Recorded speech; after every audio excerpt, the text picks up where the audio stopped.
We're going to begin Module 3, Chapter 8. This module has a number of related topics um, of accounting and human resources, but we're going to begin on human resource management. Our learning objectives include some of the following. We're going to explain the role of human resources. Really, human resources is about people. We're going to talk about recruitment and selection and dealing in some great depth the orientation, training, and evaluation process. We're going to talk about compensation and when an employee leaves, which is employee separation. We're also going to explain different methods for motivating employees and discuss labor management. Human resource is vital. Every single organization has to have some sort of human resource function.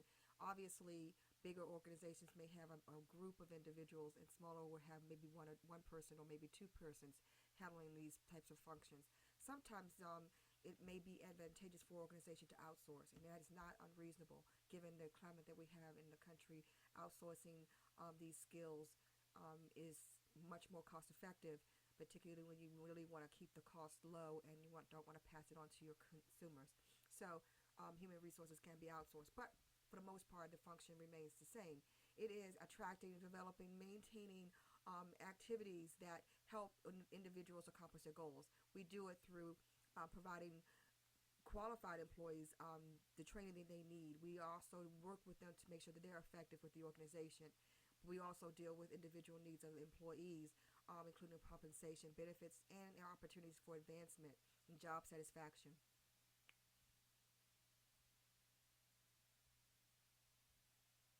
So the responsibilities of human resources, the department as a whole, includes some core items: recruitment and selection, staff planning. That's important because you need to make certain that you have the right amount of individuals to get the job done.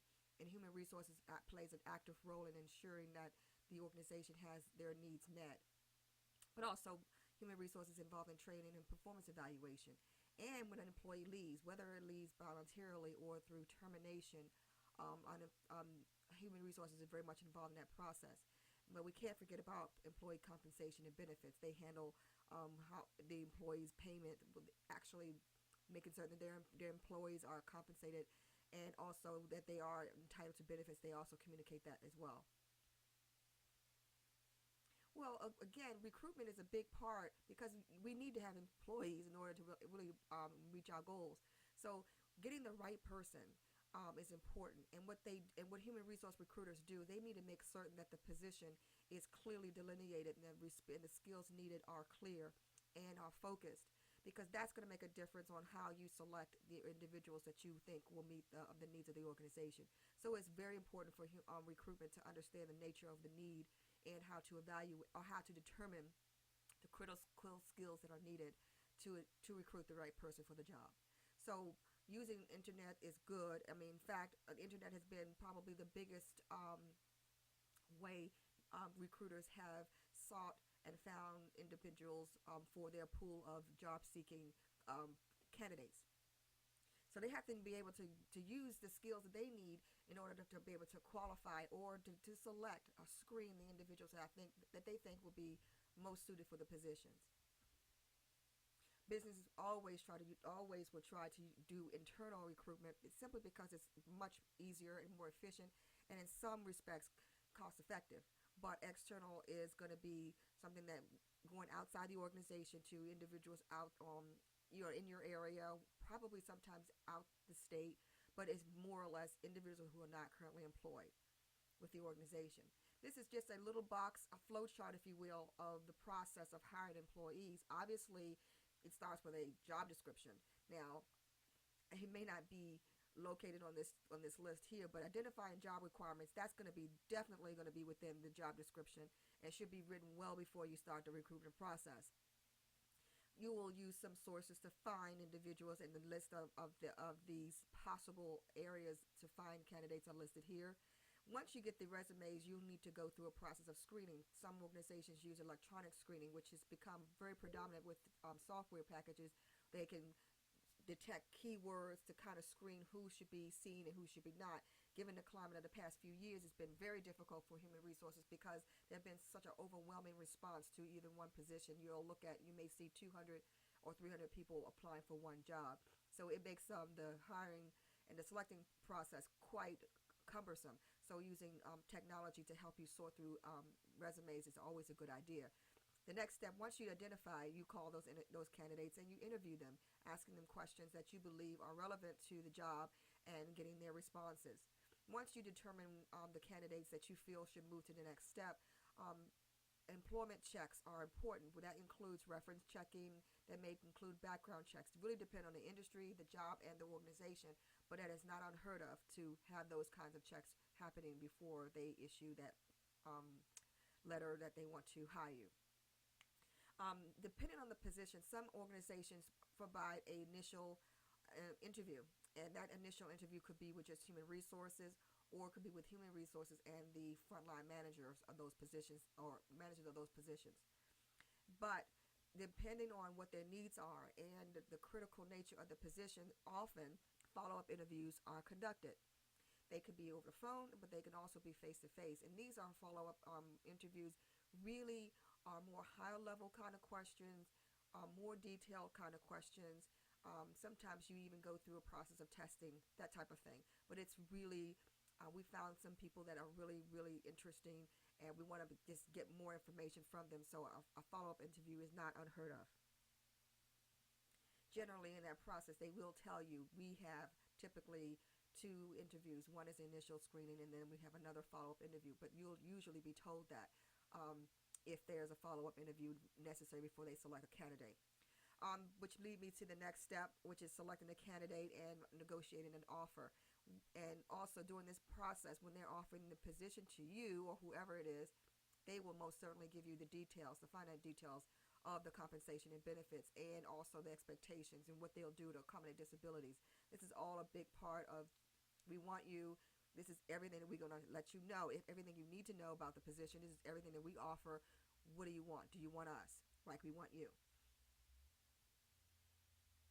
So the main point of all of this is we have to be sure that we are in compliance with the law, and human resource professionals are well acquainted and trained to know how to apply those laws as it relates to the recruitment process. It's extremely important because it puts the organization at risk when they are asking questions or doing anything that will fail to comply with the law. And as many of you know, it is extremely costly for an employer to hire someone. So when they do this process, when they are really committed to working with an individual, they want to make certain that it's the right fit. So making certain that you follow the law is important. Knowing what the law is important. So human resources often work with the in-house attorneys or our external attorneys to ensure that they're following the laws, and their paperwork trail in terms of in terms of maintaining the files for recruiters, recruiting the specific individuals, maintaining the different types of questions, making sure that they're fair questions, that they're not illegitimate questions or would violate the Civil Rights Act or any other hiring employer laws.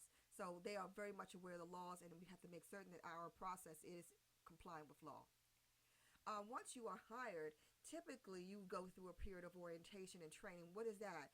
That is generally helping you understand how that particular company operates in more detail than an interview, because you actually may go through a process of training where you complete all your paperwork, taxes, etc. But also you are given information about the organization in a manual. And that manual generally will describe the benefits and training, but it also tells you what policies that you need to know to govern yourself appropriately on the job. On-the-job training does occur, and it's always an issue when you hire a new employee, simply because it's expensive to train people and then have to retrain. So often the on-the-job training might be minimal. They may want someone to come in and run with the job, but you still need some formal training, simply because you'll need to understand the philosophy, the culture of the organization that you're with. So training is not going to be something foreign. You're going to have some training and some learning curve. They will have also some developmental type of training. But again, all of these details will be specific to the industry and the organization that you're being hired for. The main thing is when you are a new employee, orientation and training is something which is, I think, the logical next step. Once you've been with the organization a while, typically the first 3 to 6 months, you do go through an informal try you out period, and it's really you're hired, you get paid, you do your work, but at the same time they are watching you very carefully to ensure that you are the right person. And some organizations have a 90-day period, not necessarily far as benefits are concerned, but it's really to make certain that the fit is right and the person really does know how to do the job that they're being hired. But once you've gotten through that period of time where it's a trial period, and not all organizations have this, but most do, um, you will be expected to be evaluated and to be provided some feedback on your performance. And this is the performance appraisal. Obviously, there are laws that govern what to be said and how to be said in these type of evaluations, but nevertheless, the standard process is to ensure that at least once a year or once every 6 months, employees are reviewed and evaluated based on their performance. And this is important because if an employee is not doing very well, these performance appraisals will be supporting documentation that the employee was aware that there's a problem and given opportunities to improve their performance. So a lack of a performance appraisal does hurt an organization if an employee is terminated because they are not working out. We need to inform employees that they're doing well and teach them how to do well if they're not. We need to provide them every avenue, every means possible within limits to ensure that employees are given the best chance to be successful and to be happy in their current position. Uh, a 360-degree performance review. I've had that experience. It is not a common appraisal process. Generally, in governments or in organizations where they have a more sophisticated type of training and human resource function, they will conduct this appraisal where your supervisor evaluates you, a co-worker or someone who's on your level evaluates you, and the people you supervise evaluate you. So it's basically a circle, a total circle of performance evaluation from every angle, top, side, and bottom, which is a good process. And I've been through this 360-degree performance review, and I have to say it was extremely enlightening but very uncomfortable at the same time, because you're generally not looking for people who are co-workers to evaluate your work, and you're definitely not looking for your subordinates to evaluate your work. But the results are good depending on what they say, but it's all about just having a total performance evaluation, not just your boss looking at you, but everybody else, and they take it together to evaluate your work. So I've been through that process before, and I honestly say it's a process, and I don't know if it's a good process yet. I think the jury's still out. Not all organizations do have that process, but the ones that do take very seriously employee work, productivity, and their success. Compensation is a big issue because human resource managers are really trained to assist organizations with ensuring that their compensation is fair across the board, across industry, across positions. And their job is to ensure that they have a compensation structure that won't be challenged in court. That means your compensation could include salary, wages, or anything like commission. But the most important thing is understanding that your compensation should be really competitive. You have to make certain that you understand the cost of living and how to assess what's going on within the area that you are recruiting employees. You also have to consider profit. The company's profit, can they afford it? Would it dip into their profit? Are they willing to decrease their profit for a higher paid employee, which is very possible? And you have to consider also regulation, making certain that employees who are under certain classifications are paid consistently with law. This is all important stuff. But human resources, they are very much aware what the law is and how to implement it in their compensation and benefits. But there are also things that provide additional benefits and are not always available with every organization. One is called the incentive compensation, where some employees are they participate in profit sharing. They get bonuses. I mean, I had one company I worked with. They wanted to make certain that we performed well and we provided a very, very good product. And when we reached a certain sales goal, we received bonuses, profit sharing, or different types of bonuses like lump sum cash payments once a year. All these types of things are not guaranteed, but they are part of compensation simply because we want to keep the good people. We want to keep the people who really know how to work hard and who care about their work and who are performing so well. We want to keep them. And we will find ways to keep them. And these are just one of the incentive compensations that are offered to employees. And again, it just really wants to tie into loyalty to that organization. And it's all a part of just being able to keep good people working well and keep them with you and not with someone else. Obviously, employee benefits are important. And they include retirement plans like the 401k, 457, or pension. They include vacation and gym memberships and all types of other things. They be very, very diverse. But generally speaking, benefits are just as important as the compensation level that an employee is paid. Why? Because it is very expensive to have your own health insurance pay for it. It can be quite expensive when you want to go away and you don't get paid for it. So having that vacation leave is very important because you still get paid when you don't work and that type of thing. So these are things that are absolutely important for an employee because it actually is a big part of their total compensation. And some of the benefits are required by law, but in the end of the day, employees want to know that they are valued and they want their benefits to show their value and their worth to the organization. Sometimes your salary just isn't the total picture. It's going to be your salary and your benefits, and that includes the ones we've just mentioned. So we are dealing with the biggest part of health benefits is being health insurance. Obviously, we want to have a retirement when we leave, but many organizations are phasing out retirement benefits. So we're going to have to find ways to get people here with us and entice them away from others. And one of those ways is through the benefits. Sometimes you can't really compete with the salary. Why? Because generally speaking, a certain position is going to have the same range even if it's in a different industry. So how do you differentiate yourself as an organization? How do you retain good people? And what we do is through the benefits that we provide.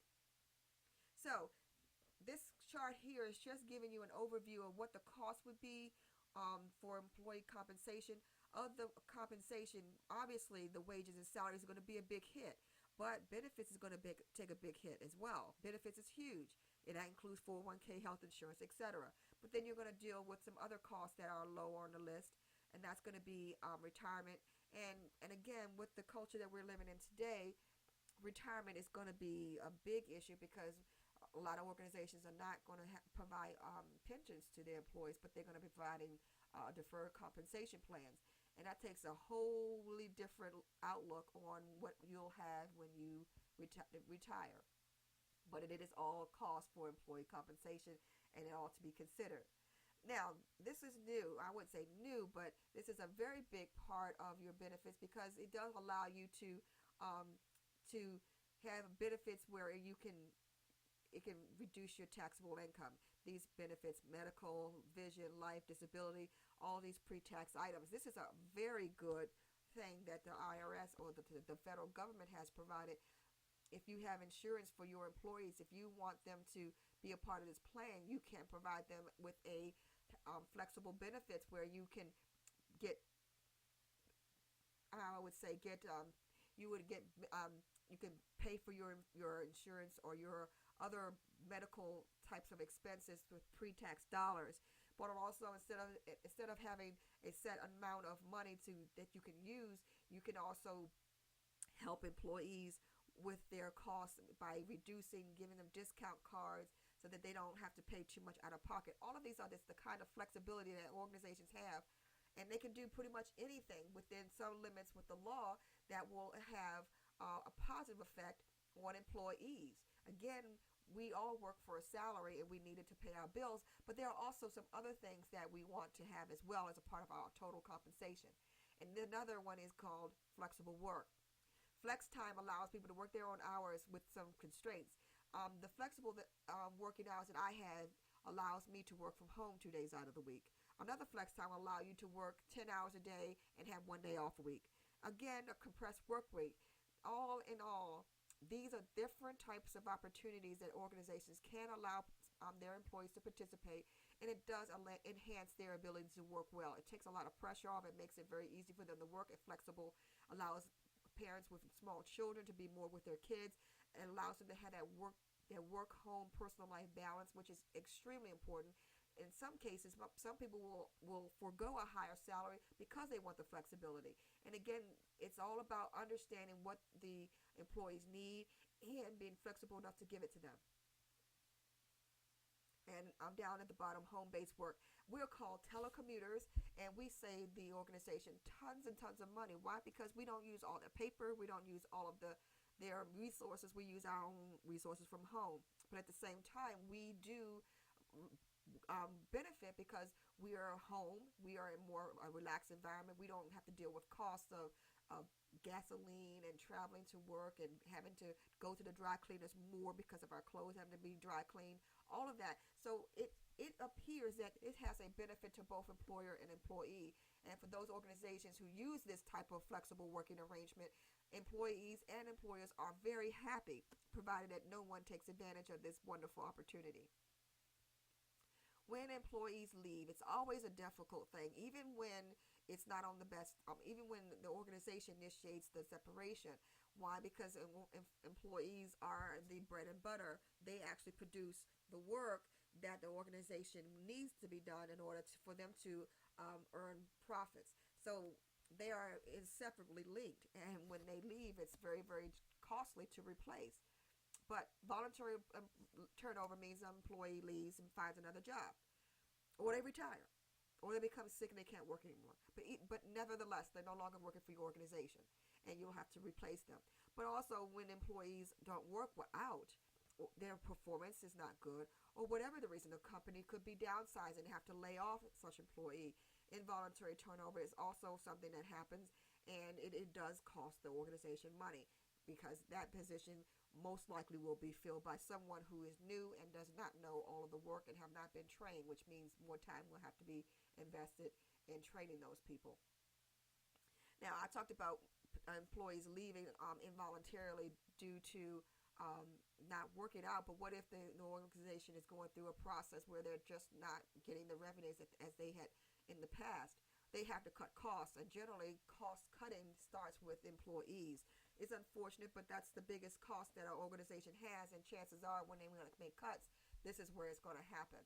Downsizing, cutting the number of positions, cutting the number of layers of management, outsourcing some of the work, and that includes human resources, will cause a company to rebound if they're having some difficulty. So downsizing is a real possibility when you're working for someone else.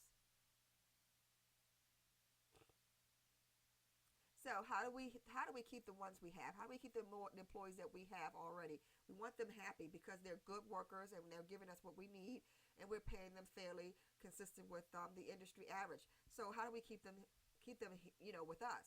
How do we motivate them? We need to find out what they want and what they are happy about. What motivates them? What's their need? And how can we provide them with that need within some rules? But we have to make certain that they are happy. The environment in which they work is conducive for them to be productive, that they are not stressed, they are not working 12 hours a day, they're working in a reasonable amount of hours, they're valued, they're respected, they are empowered to do work, they are empowered to contribute and to use their creative abilities to do the best job. So we have to find ways to do that. Training them is one way. We can give them training, we can give them different benefits that we've mentioned. But again, motivating them to do well really requires us to make certain that we reward them for hard work, that we respect them, that we treat them well, and we create an environment where they can be respected and cared for, and as well as providing their needs so they can have all the tools necessary to get the job done. I don't know what is more demoralizing to an employee is to go to work and not have what you need to get the job done. I think it frustrates employees. It makes them feel as if their time is wasted. So it's important for employers to ensure that they have everything that they need.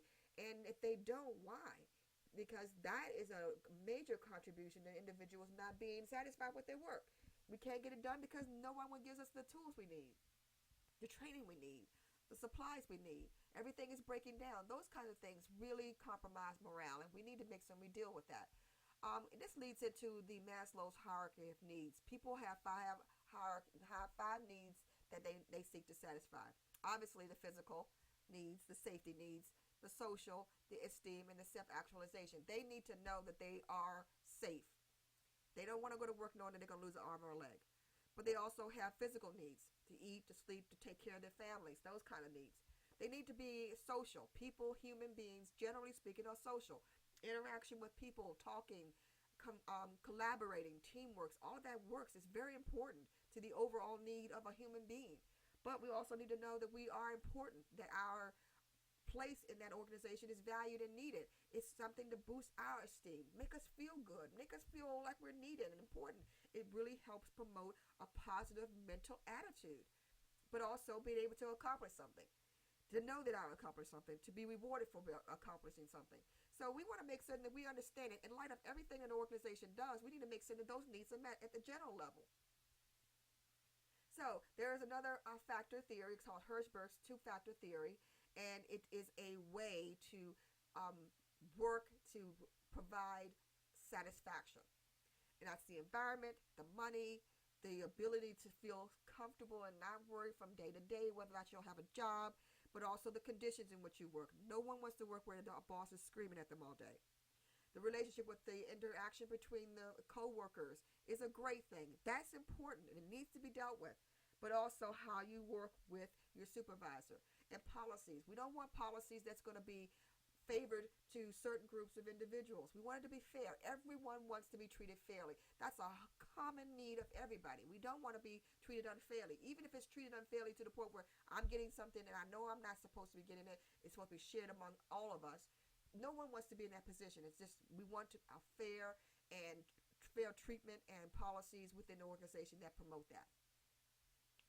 So what we do is we provide them with these types of things that we need, that we believe will provide them that security, that job environment that's good, that work-life balance. And that is, how do we do it? We show them through achievement. We recognize it. We promote these people. And the job itself could very well be the thing that makes people move because they love it so much. But opportunities for growth. We don't want to be in a place for 5 years when you've learned the job and mastered your job in 2, because that's not going to motivate you. You need to know that there is some way that you can grow out of this and do something else. People are constantly trying to improve, and the organization needs to know that and not keep people in their positions just because they're good, but keep them in general and promote them so that other people can give the opportunity to grow and to do well and to be promoted. So the expectation theory and the expectancy theory and the equity theory. Well, what it is the process of people decide what results they want and what results they don't want. And people want to be treated fairly. I mean, there is the biggest need for people to know that they are being treated fair and everything is on the same level. We don't want to see unfairness, not to ourselves or to others. And we want to know that we and that keeps us motivated. That keeps us going to work, not just paying our bills. Because if an economy that's actually picking up, after a while, money is not enough to keep people motivated. And we have seen over and over and over again with, oh my goodness, in so many different ways, how important it is to motivate people outside of the compensation thing. It has to be much more deeper than that. And people are more inclined to be happy making less money when they are treated fairly, when they have opportunity for growth, when their work is appreciated, when they have different accomplishments and it's been recognized. That keeps people, and money doesn't. It's just not enough. People need much, much more. So what we want to do is talk about goals. What do you think is important to this organization? How can you fit in that and then how can you provide us, how can you help us meet that goal? When people are involved with this, it is extremely important for their motivation. They want to know that they are part of helping determine what their objective is and how they can reach that objective. People want to be involved. They want to accept the goals. They want to see feedback. They want to know they're doing okay. And if they're not, What can they do to get better? So this next section is management by objective. All we want to do is motivate people to do the best. And how we go about it with some principles. How the organization, its goals, its objectives, knowing what they are, and seeing if your employees can agree with those goals and be willing to put in their part to reach those goals. And people in a working environment need to have accountability. Giving specific objectives to each individual lets them know that I'm playing a role in the success of the firm, and it's so mentally positive for people to know that they have something that they can say it's theirs, that they have a contribution, that they have worth, and they have value. But also making certain that yes, you have something to do, but you are also a part of the decision making process. You are an important person. We care about what you think and what you see, and your input is going to help us make the right choice. And that's so important. But also, accountability comes right back. We need to make certain that we know what we need to do. Let's agree together how long it will take to accomplish those goals, and then evaluate the end product. Constructive criticism, feedback. We all want it. We all need it. It's an important part of job security and job satisfaction. So, job enlargement, job enrichment, job rotation. These types of things, again, allows employees to have more and more responsibilities and a variety of tasks. It keeps the job fresh. It keeps the job new.